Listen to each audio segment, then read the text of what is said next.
Thank you for tuning in to the best parenting show on the internet, Post Daily Dose. It's the Post. It's the Post. It's the Post. The Post Daily Dose. It's the Post. It's the Post. It's the Post. The Post Daily Dose. It's the Post. It's the Post. Hey, good evening, Facebook family, and welcome to another episode of Post Daily Dose. It's the special edition. Why is it the special edition? Because it's Mimi's birthday! Oh, Mimi! It's Mimi's birthday. And if you follow me at all, you always hear me say, hey, what's up, Mimi?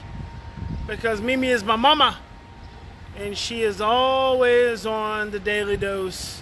And she's going to pop up in a minute. And this morning I called her, I think it was at 6:30 in the morning. And I sang her happy birthday. And so today I was actually feeling tired again. I almost was not going to do the dose. Then I realized it's Mimi's birthday. I must do the dose. So I got out, got some sunshine. I'm actually in downtown Fort Worth, Texas. Somewhere in downtown Fort Worth, Texas, and people are out and about and wearing masks and all that kind of stuff. And I thought, I got to come on here and I got to say happy birthday to Mimi. I want you all to celebrate Mimi's birthday. And Facebook also says that there's a little thing on there called coins, stars or coins, like right at the top. It's like little stars, and like they're giving you stars for free so you can throw stars at Mimi. And it really, these little stars things, they're just a way to show your love and support. So you get to hit the little stars and they give them to you for free, I think. I don't know. Try it out anyway. But anyway, so I thought I'd tell you some stories about my mother. So first of all, my mother is by far the most amazing woman that I know. She's always, so what's important to an adopted child? The first thing that's important to an adopted child. Why an adopted child? Because I'm adopted. She's my adopted mother, the only mother I've ever known. What's important is consistency and predictability. And my Mimi has been more consistent, more predictable than any woman in my entire life. Also supportive. What do adopted children need? They need support. And she has always been supportive. No matter what, I'm telling you, I have put that woman through more things, more ups and downs as a child, more behaviors. She's always been supportive. So let me tell you one really good story. She's going to pop on here in a minute. So when I was in the 5th grade, me and my buddy Stephen Combs, we had a little competition going on. And it was a mooning competition. So you guys probably know what mooning is. Kids from the millennial age don't even know what it is. But basically, when you're mooning someone, you show them your butt. So my buddy Stephen Combs, he's my best friend, and we always got in trouble together because he was more of a troublemaker than me. But Stephen Combs would moon me, in the most awkward situations. So one day I mooned him back. And this little girl named Stephanie Cobes, hi Stephanie. Stephanie was like the goody-goody of our class. Never got in trouble for anything. So Stephanie caught me mooning Stephen. And she told the principal. And so then the principal called me into his office. So classically, like any adopted child, what do? The principal says, Brian, did you moon Stephen on the bus? What do? You're in survival. You're fearing for your life. If you had a father like mine, you were going to lie, of course, because you didn't want to get your ass beat, because he whipped my butt when I got in trouble. So, of course, I lied.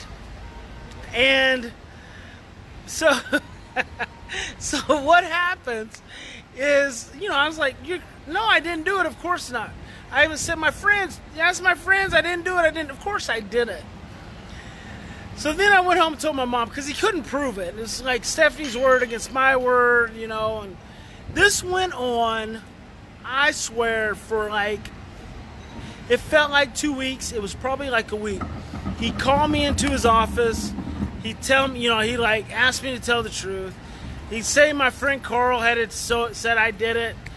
And so I was like, no, I didn't do it. And then my mom heard about it. And so she went down there. She was like, you're not going to do this to my child. I'm going to get an attorney. This is not cool. This is not okay.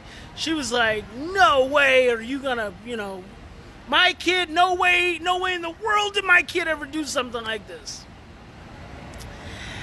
So then I overhear my mom and my dad talking, and she's like, telling my dad, we'll get an attorney and we're going to sue them and blah, blah, blah, blah.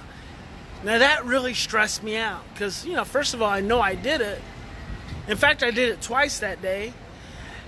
Once in the cafeteria, once on the school bus where Stephanie caught me, and then once in the cafeteria where no one said anything. But then, so finally I was super stressed out about it.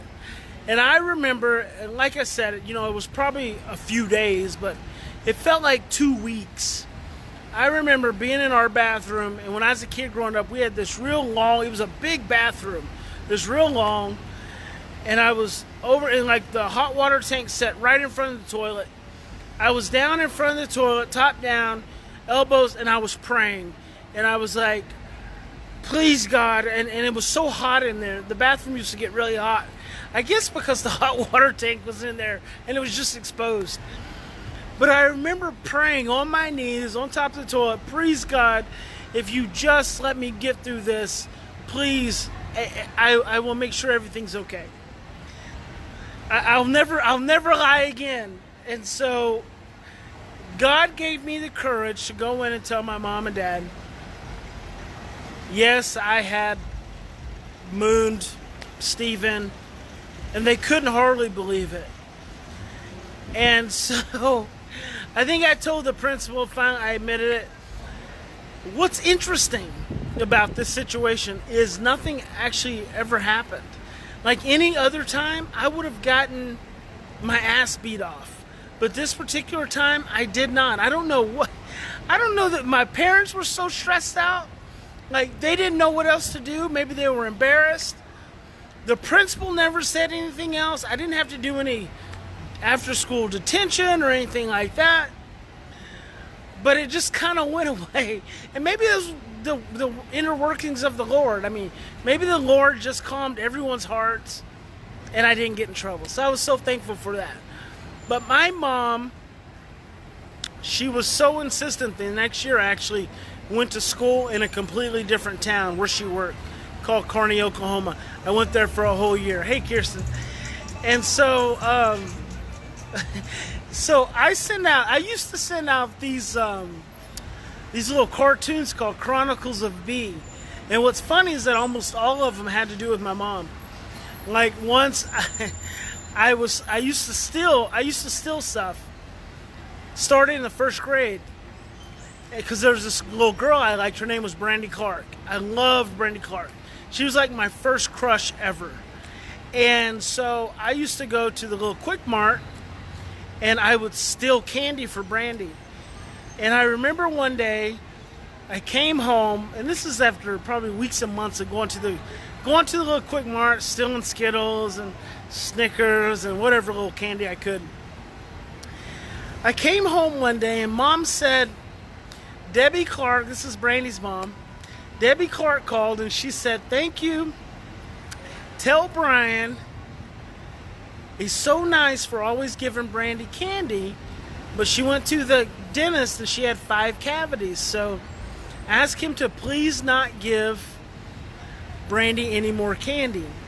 And Mimi, where are you at? I cannot believe Mimi is not on here. One day it's her birthday, one day of the year, and she's not freaking on. She's going to hear it from me. Oh my gosh, she's going to hear it from me. If I could call her right now, I would. You guys got to know the relationship that Mimi and I have. Because I'm the son, right? So if I call Mimi and she doesn't answer, like I call again. Like I call her cell phone. And then I text. And then I call her home phone. And I'm like, who are you possibly talking to that's more important than me? Answer the phone. And then I don't even want anything. Like, I don't even want anything at all. I just want her to answer the phone.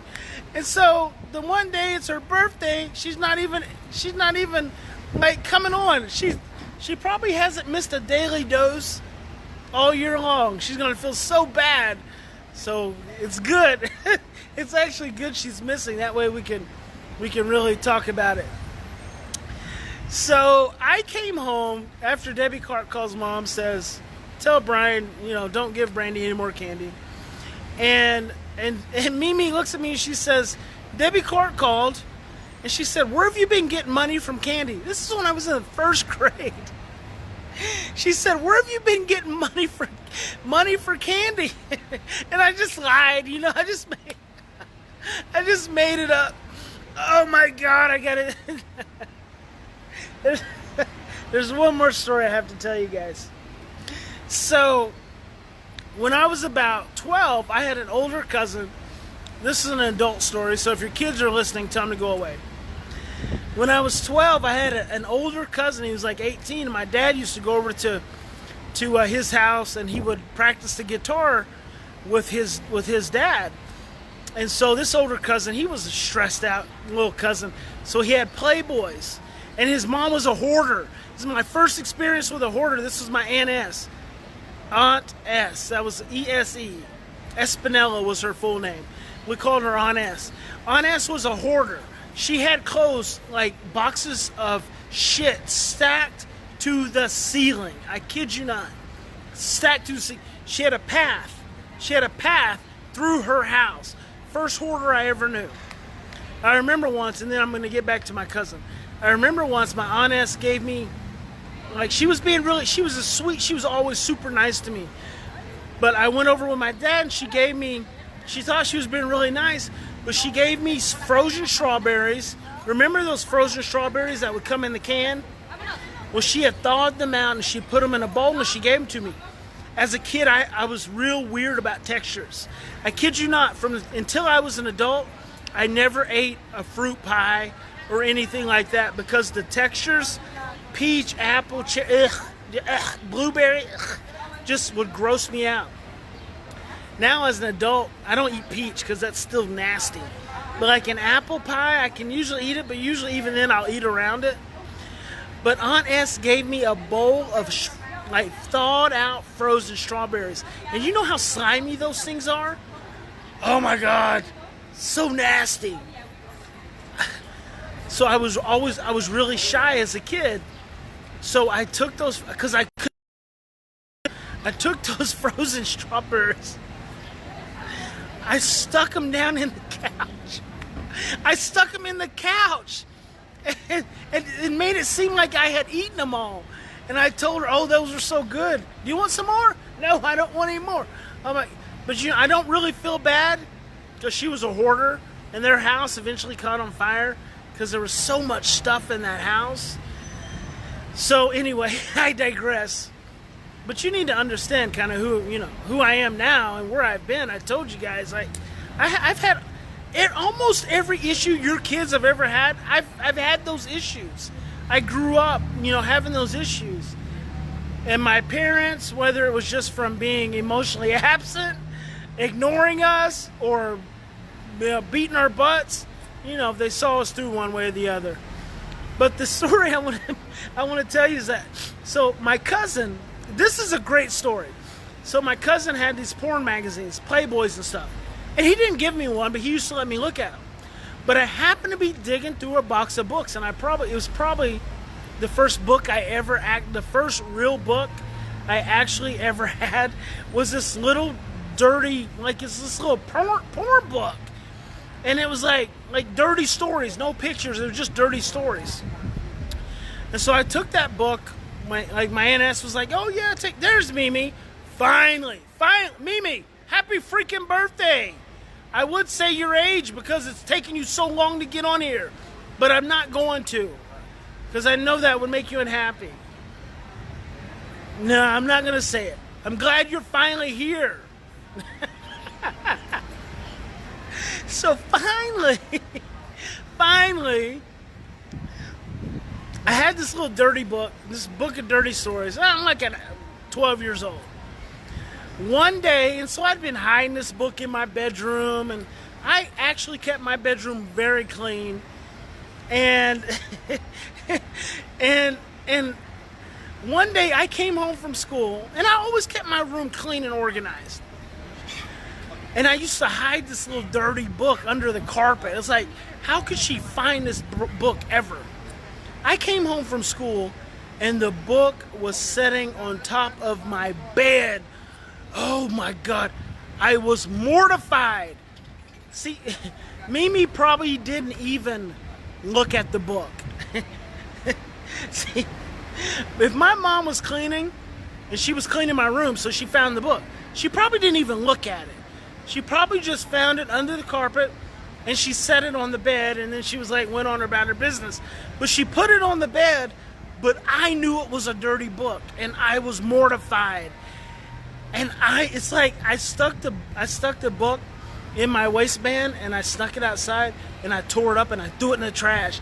It's like I was hoping she, like she didn't see it, but of course she saw it because it was on the bed. But you know what? She never said a single thing to me. And I swear to God, I never brought another nudie magazine or nudie book in my bedroom, ever. She never said anything. So sometimes to parents, I'm like, if your kid does this, don't say anything. Not because I've learned it from some great, smart neuroscientist, because half the times they don't know shit anyway, but it's because I've lived it. I know the experience of shame, and parents don't have to create all kinds of threat and overwhelm for their kids to learn. So there you have it. A lot of stuff I learned from my Mimi because of the way she just stuck with me and raised me all these years, and I'm so thankful for you. And I love you, and you're just the best mom ever.